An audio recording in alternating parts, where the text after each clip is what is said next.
probabilidad estadística de CIMAT, María Luisa Daza y Abel Balafox, que son estudiantes de posgrado en CIMAT y que están trabajando bajo nuestra dirección respectivamente. Y yo quiero platicar sobre dos temas que aparentemente están lejos, pero como vamos, recientemente han recibido mucha atención como una sola cosa, que es esta área de cuantificación de incertidumbre en modelación matemática.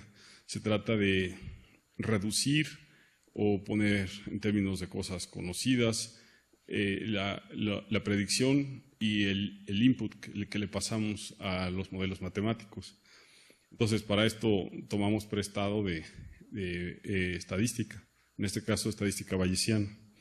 En esta página estaba el contenido, pero está haciendo algo extraño la computadora, no se ve. Voy a describir lo que estaba en esa página. La primera mitad la voy a dedicar a hablar sobre el algoritmo de Metropolis Hastings y luego la razón es hacer la plática autocontenida y motivar lo que queremos hacer, que es contribuir en áreas de oportunidad que hay ahí para muestrear una distribución de probabilidad que está muy lejos de ser gaussiana, es una que tiene una forma muy fea y queremos eficientemente muestrear de esa distribución. Entonces, la segunda parte es hablar de un problema prototipo de dispersión de ondas, un problema inverso, y ver cómo podemos mirar al problema inverso como una distribución condicional y de ahí ver qué tal podemos muestrear para resolver el problema inverso. Tomamos ese problema inverso porque es un problema que tiene múltiples escalas. Queremos recobrar la localización, la forma y el índice de refracción de un obstáculo. Entonces, ese problema es difícil y mostramos algunos ejercicios numéricos hacia la solución de ese tipo de problema con los métodos de muestreo. Entonces, primero, como dije, por el propósito de hacer la plática autocontenida, voy a hacer una serie de afirmaciones hasta llegar al algoritmo de Metropolis Hastings y de ahí pasar al problema inverso. Entonces, ¿por qué muestrear? Bueno, tenemos una variable aleatoria en Rn y entonces tiene una densidad de probabilidad y bueno, nosotros queremos hacer cálculos con esa medida asociada a esa distribución, definida así sobre los borelianos en Rn también, y queremos cosas como esta. Si nosotros tenemos una muestra razonable de tamaño n de esa distribución, pues bien podemos calcular, por ejemplo, una integral. Entonces, ese es el tipo de cosas que queremos hacer cuando vamos a calcular el valor esperado, es decir, un estimador puntual de la distribución objetivo. Entonces, para esto queremos muestrear. El kernel de transición de probabilidad es un instrumento para generar una cadena de Markov que asintóticamente se va pegando hacia la distribución objetivo. Y entonces este es un mapeo de Rn cruz los borelianos en el 0 y 1 que está definido así, que si fijamos el boreliano, entonces es una función medible. Si fijamos un punto en el espacio, entonces es una distribución de probabilidad. Y muy a propósito, en esta escuela británica definen las cosas de manera axiomática para tener mucha maniobra para hacer algoritmos y métodos numéricos. Entonces, seguimos con las definiciones. Nosotros tenemos un proceso estocástico discreto, que es esto, una colección indexada de estas variables aleatorias. En nuestro caso, en general, puede tener cualquier distribución. En nuestro caso, queremos que estén distribuidas conforme a la distribución objetivo. pero en general se define así. Entonces, la cadena de Markov con un kernel de transición P es uno de estos procesos estocásticos discretos que verifica estas dos identidades. La primera es que sea markoviano y la segunda es mediante el kernel de transición, que sería algo así como la probabilidad de caer en ese boreliano, dado que estamos en el índice anterior en un punto fijo. Recordamos que es una distribución de probabilidad cuando estamos en un punto fijo. Entonces, podemos también usar esta propiedad para relacionar mediante el kernel de transición la distribución de puntos o de variables aleatorias sucesivas. Decimos que una medida de probabilidad es invariante bajo el kernel de transición si se verifica esta identidad. Entonces, decimos que un kernel de transición es irreducible si es ergódico, si va a visitar todo con una probabilidad positiva, y eso se escribe de esta manera. Y si tenemos un kernel de transición irreducible, o sea, que es ergódico, que visita todo con probabilidad positiva, todos los borelianos con probabilidad positiva, entonces decimos que es periódico si hay algún conjunto de conjuntos disconexos que los visita alternadamente. Y decimos que es aperiódico si no es periódico. Estas son las cosas que nosotros le quisiéramos pedir a un kernel de transición para generar una muestra de una distribución objetivo. Entonces, la proposición es esta también tenemos una medida de probabilidad objetivo, un proceso estocástico discreto como antes, que es una cadena de Markov, y un kernel con ese kernel de transición. Entonces,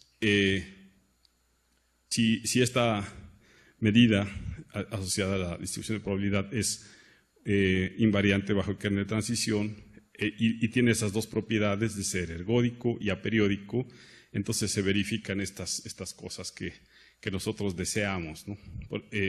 Esto es que asintóticamente se pegue a la distribución objetivo y que podamos nosotros, aquí lo siento mucho, falta es la misma expresión que tenía antes. Esta, ¿no? Pero en el límite. Entonces, lo siguiente, después de haber tenido esto, es de alguna manera garantizar que los kerneles de transición van a cumplir estas cosas. Y eso se logra mediante el algoritmo de Metropolis-Hastings. Hay otras maneras de lograrlo. Si el kernel de transición de probabilidad tiene esta forma, y como se lee, es que esta parte se lee así como la probabilidad de caer en Y, dado que estamos en X, en un elemento de tamaño de Y, que está en Y, dado que estamos en X. Y este es el residuo en caso de que el punto, para decir si el punto estaba o no estaba en ese boreliano. Entonces, si tiene esa forma y con este pedazo del kernel de transición se cumple esta condición de balance, entonces vamos a tener una distribución como la que queremos. Entonces ya estamos en condiciones de decir el algoritmo de Metropolis-Hastings, que es la manera de formular cómo generar esa muestra, por lo menos axiomáticamente hasta ahora, ¿no? Entonces nosotros proponemos uno cualquiera, ¿sí? Este es absolutamente cualquiera y se define como antes. Y lo que hacemos es utilizar el paso 2 para obligar a que la propuesta de kernel de transición cumpla balance detallado. Y eso es con esta tasa de aceptación. Entonces, muestreamos un punto uniforme y si esta tasa de aceptación es mayor que el punto uniforme, nos quedamos con ese punto muestreado de la distribución propuesta. En otro caso, nos quedamos parados donde estamos. Y eso es todo. Entonces, Esto ya me ha permitido meterme a donde quiero ir a parar con haber dicho todas estas definiciones, que es el algoritmo Metropolis-Hastings garantiza que el kernel de transición de probabilidades es reducible, aperiódico y que una distribución objetivo es invariante, una medida invariante bajo ese kernel de transición. Pero hay una infinidad de maneras de proponer esta propuesta. La única condición que debe verificar es que integre uno con respecto de Y. Entonces, siempre sucede que un algoritmo de Metropolis-Hastings general tiene limitaciones. Eso tiene falta de eficiencia. Y la razón de que tenga falta de eficiencia es que si nosotros tenemos una distribución objetivo que está muy alargada, entonces si nosotros proponemos que el tamaño del paso sea comparable con la escala más pequeña, pues va a tener problemas para muestrar en la otra dirección y viceversa. Si está bien escalada con respecto de la dimensión que es muy alargada, tiene problemas en la otra. Entonces, siempre vamos a correr ese tipo de situaciones. Vamos a tener distribuciones, sobre todo en dimensión alta, que van a estar muy alargadas y son las interesantes, digamos así, las que aparecen en los problemas inversos. Entonces aquí, pues uno se pregunta, y bueno, ¿y cómo le hacemos? Uno pudiera pensar en proponer esta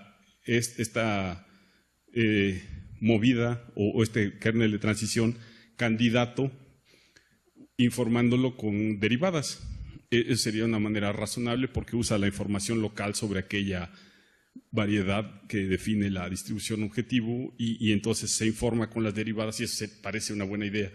Pero típicamente esos métodos incurren en los mismos problemas que tiene Newton o los métodos de gradiente, descenso más pronunciado. Esos son delicados y es un problema que no tenemos en este momento aquí. Entonces, decir, ¿qué hacemos?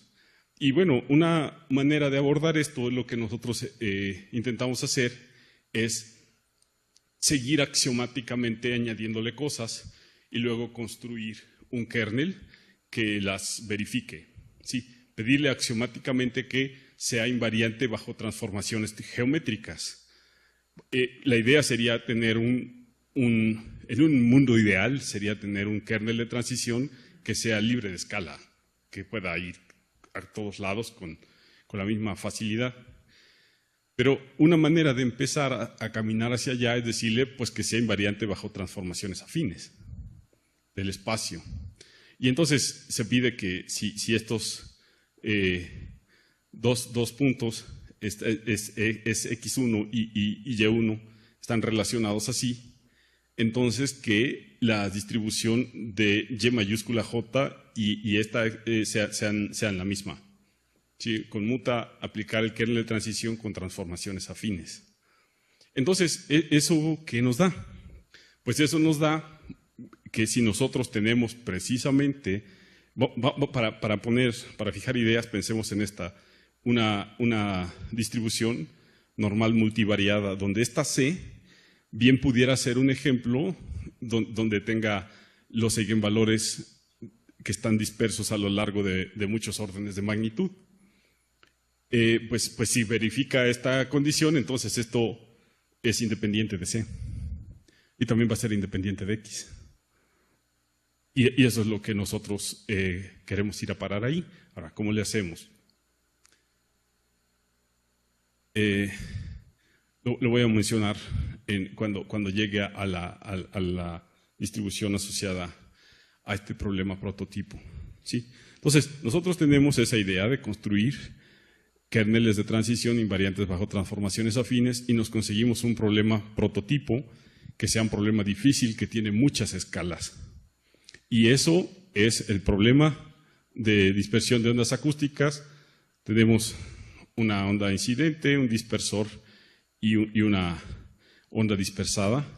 Y nosotros podemos, aquí dice, aunque no se ve, mediciones, puntos de medición, que serían los puntos rojos. Entonces tenemos el campo incidente, el dispersor y la onda dispersada. Ese es un prototipo de problema, ¿sí? Vamos a pensar que estamos en este régimen donde las ondas incidentes son planas de esta manera. Vamos a estar en el plano. Las ondas dispersadas también son armónicas en el tiempo y solamente varían con respecto a la posición, y la onda total es la superposición de ondas incidentes y dispersadas. Por ser armónicas en el tiempo, entonces la ecuación gobernante es Helmholtz, y la parte interesante es el índice de refracción, que lo vamos a poner así.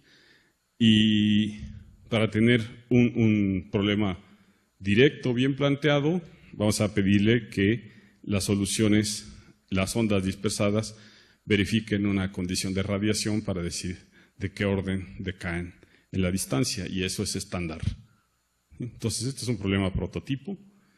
Se puede convenientemente reformular como una ecuación integral que cumple Helmholtz en el exterior del dominio y que cumple la condición de Sommerfeld, y esa es la ecuación de Riemann-Schwinger, donde de esta solución fundamental de Helmholtz en 2 dimensiones es una función de Hankel. Y ponemos esta A como 1 menos sin el índice de refracción. Entonces aquí pudiera estar integrando sobre R2, pero igual puedo poner V, que es el dispersor, y me da lo mismo. Esta formulación es muy conveniente porque ya no estamos en el exterior, sino que estamos integrando sobre el dominio. Se ha reducido considerablemente. Computacionalmente es un problema bastante asequible porque pues esto lo hereda de ser un problema bien planteado. Es la identidad más un operador compacto. Entonces todos sus valores singulares están en el exterior de un disco, y numéricamente se comporta fantásticamente con métodos numéricos estándar. Entonces esta parte está todo bien bajo control, pero nosotros queremos mirar a este escenario. El problema directo es: toma la ecuación de Riemann-Schwinger, y si te doy un índice de refracción, tú puedes decirme la onda dispersada de manera eficiente, aunque sea numéricamente. El problema inverso es estimar el índice de refracción dadas mediciones de la onda dispersada. Entonces, esa es la formulación bayesiana del problema inverso de manera abstracta. Tenemos una distribución de probabilidad condicional de lo que queremos saber dado lo que podemos medir. Y eso se puede poner como una verosimilitud, ¿sí? Esto tiene que ver con el problema directo y lo que podemos medir nosotros, y con datos ruidosos, y una distribución a priori para el índice de refracción. Entonces, aquí nosotros tenemos formulado de manera abstracta el problema inverso, pero no conocemos el lado derecho. Tenemos que aproximar de una manera razonable. Y eso tiene mucho que ver con la naturaleza de esta charla. Andrew Stewart es un profesor, un analista en Warwick, que es una persona que le ha dedicado mucho tiempo y ha tenido muchos resultados en analizar este diagrama. Es decir, yo puedo formular el problema inverso en el continuo, presumiblemente en espacios de Hilbert, y luego al final discretizar y obtener una muestra como la que querías numérica. O bien se puede primero discretizar y luego hacer el Markov chain Monte Carlo con el kernel de transición que cumple todo aquello, y obtener otra vez esta solución, ¿sí? Y bueno, esto es un tema bien grande en esta área. Discretiza primero y luego resuelve, o al revés, ¿no? ¿Cuál es el método más apropiado? Cada uno tiene una problemática y unas ventajas. Nosotros estamos más familiarizados con esta manera de hacer las cosas, porque tenemos un bagaje en métodos numéricos y cosas como esa. Entonces, estas cosas las voy a tomar en cuenta a la hora de hacer simulaciones. Discretiza primero, luego resuelve, que es decir, primero haces algo discreto. Estos son los métodos numéricos usados para simular. Aproximamos el soporte del índice de refracción por una nube de puntos. Eso es razonable. Pensamos que el índice de refracción es constante por pedazos. Y finalmente una hipótesis muy fuerte, pero lo que nos interesa mirar es al kernel de transición, no al problema per se. Entonces, por el momento, con un problema sintético, vamos a pensar que los datos son independientes, idénticamente distribuidos. Entonces, proponemos con razonablemente modelos estadísticos para las cosas. Y vamos a pensar que este es el escenario para la verosimilitud, que tiene ruido aditivo idénticamente distribuido independiente. Entonces, podemos proponer una forma para la verosimilitud. Similarmente,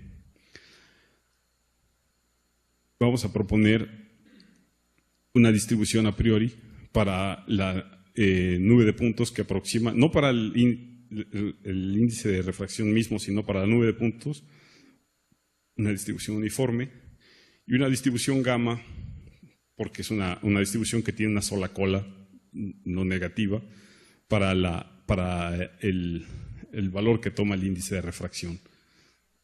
Entonces, hemos propuesto este algoritmo entre los cuatro. No voy a hablar de detalles, el tiempo me lo impide, pero voy a bosquejar lo que hace. Entonces, evaluamos la posterior y proponemos 3 movidas.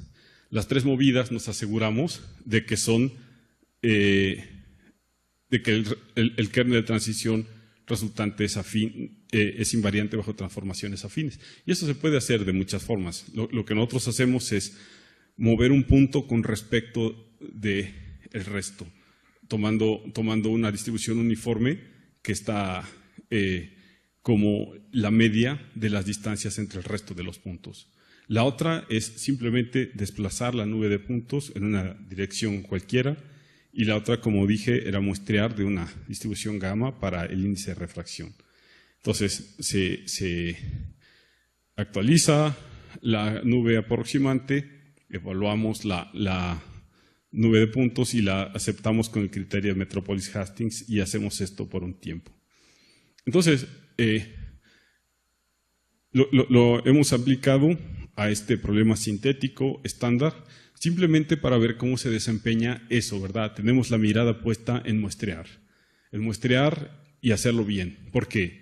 Es un problema de dimensión alta con muchas escalas. Y si muestreamos de una manera que no es eficiente, esto va a ser inservible por el problema de la dimensión. Entonces, aquí les muestro unas figuras que no son las mejores, pero sí ilustran lo que ha pasado. Aquí se ve la línea roja, es el objetivo, era una elipse. Aquí esta figura, lo siento, es muy mala, pero sí muestra la elipse y el índice de refracción y una región de probabilidad. Eventualmente se empieza a muestrear de una región de probabilidad que te dice el soporte de la elipse junto con el índice de refracción y su forma. Aquí está lo que se ha propuesto como una nube inicial, y la nube se va desplazando hasta que llega a la región interesante y ahí se estaciona y empieza a mejorar. Ya para terminar voy a mostrar esta figura donde se exhiben 2 cosas. Una, se exhibe la rapidez con que se acerca a la región interesante. Se necesita un número considerable de iteraciones. Tomemos en cuenta de que cada paso es resolver aquel sistema que es la ecuación diferencial. Entonces, esto es caro y requiere métodos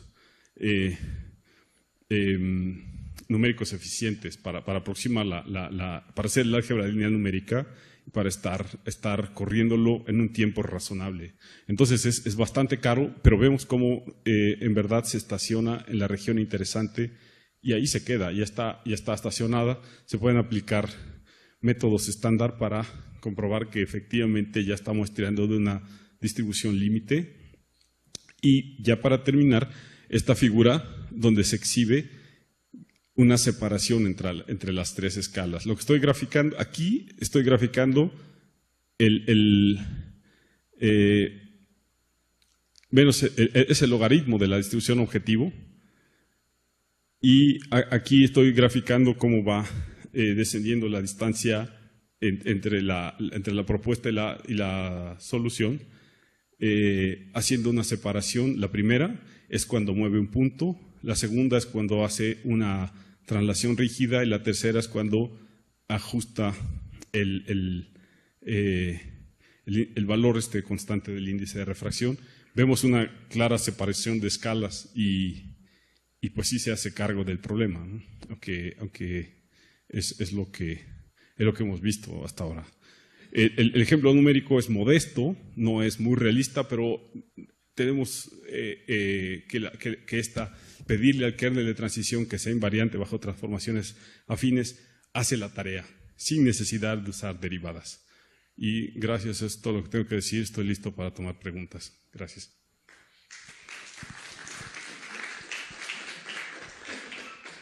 ¿Preguntas o comentarios? Marcos, una pregunta. Esa nubecita que decías que se movía, ¿esos son datos sintéticos? ¿Y cómo los generaste? Sí, a ver. Yo resuelvo el problema por un método ajeno con una elipse verdadera, y eso lo puedo hacer por algún método X. ¿Sí? Y esos datos de onda dispersada es el insumo para muestrear esta distribución objetivo que tengo aquí de manera abstracta, ¿no? El lado derecho.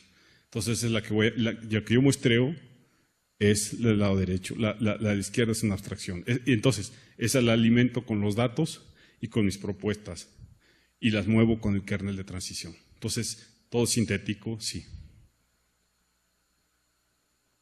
¿Obtienes el índice de refracción que estabas? Sí. Pero, como advertí, es un problema muy modesto porque solamente estoy pensándolo constante en el interior de la elipse. Pero sí lo puedo recobrar con este ejemplo.